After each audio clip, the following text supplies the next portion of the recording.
Hi, this is Dr. Frances Malone, founder of the Intuitive Parents Collective. I've been working with children and their families to provide holistic, relationship-based medical care throughout my career. This podcast is for parents interested in consciously raising naturally healthy kids. Here we will dive into topics that span childhood and parenting, as well as hosting exciting guests.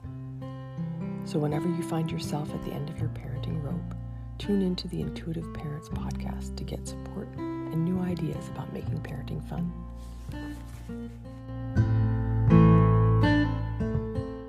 As parents, when we first decide to take the opportunity, challenge, and the responsibility of being a parent, we launch ourselves onto the biggest unknown roller coaster of our lives. In doing this, we demonstrate an amazing amount of courage for facing our own selves and the needs of our child head on, without a lot of support, knowledge, or instruction. We have our own life experiences, the ways that our parents have raised us, the relationship with our partner and the rest of our family as guides. We jump in without a full understanding of the heart-wrenching, humbling, and expansive experience that parenting truly is. We get caught up in the hustle and bustle of life with periodic dips into joy, recognition of the brilliance of our child, as well as awe for their strength and the depth of our love for them. But we end up moving ourselves and our children through life in an automatic way. We tend to see ourselves as, quote, responsible for and required to do things to or do things for our child. But the reality of that relationship is actually way more complex. Being able to see our child from infancy as a partner or as a collaborator helps us to forgive ourselves for what we don't know and allow ourselves to grow as people while we learn what is required of us as parents. This perspective shift also allows us the opportunity to give grace to ourselves and our child, as neither of us has ever been in this situation, in this minute, at this age before.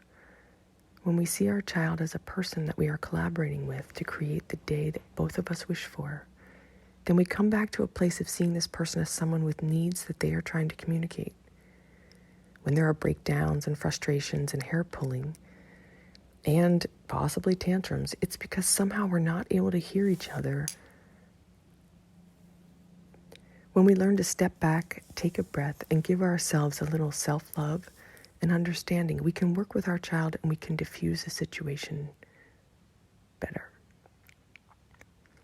Right in the minute, we can stop moving forward in whatever the day requires. Just stop, take a few breaths, organize our own internal stress response. In organizing and regulating our own internal stress or frustration, we help our child to self-regulate themselves. Then frequently, the adult and child can bring themselves back to a place where they can hear each other. As parents, we are the guide for our child, and our ability to ground ourselves and to be as stable as our responses to our child as possible is our responsibility. The concept at first can be difficult, but the practice gets simpler over time. The easiest time to begin this practice is when your child is an infant, because it's so easy to see the very quick responses that grounding ourselves, loving ourselves, relaxing, or tuning into our own breathing enables our baby to settle their crying, go to sleep, and to rest in our arms. Grounding and centering ourselves doesn't fix whatever is upsetting the infant or child, but it does help us have a clear mind to figure out what could be the problem. In my practice, it's often true that caregivers' internal stress, anxiety, or distress is actually being felt by the infant or child. In the end, it produces a kind of chaos inside them that they don't understand and makes them feel uncomfortable, so they react accordingly. One thing that's interesting for me personally is that I teach this to parents all the time. Yet I lived it recently with my youngest child, who's a 16-year-old. He was not feeling well, and we were searching for a diagnosis, and somehow I got tipped out of center, out of my place of balance, and into worry for my child's health.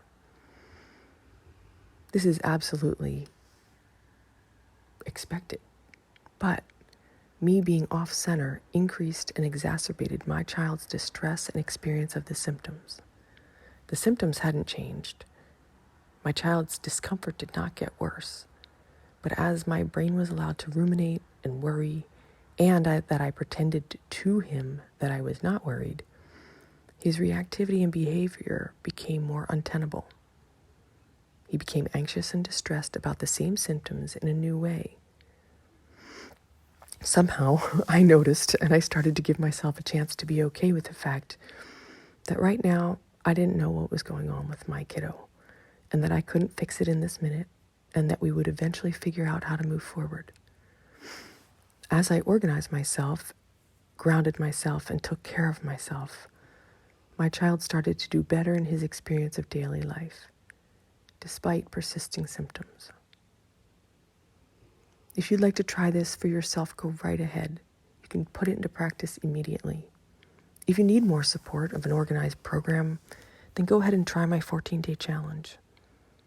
If you go to mygiftfromfrances.com, you can receive your free guide and support for how to do this for your own family.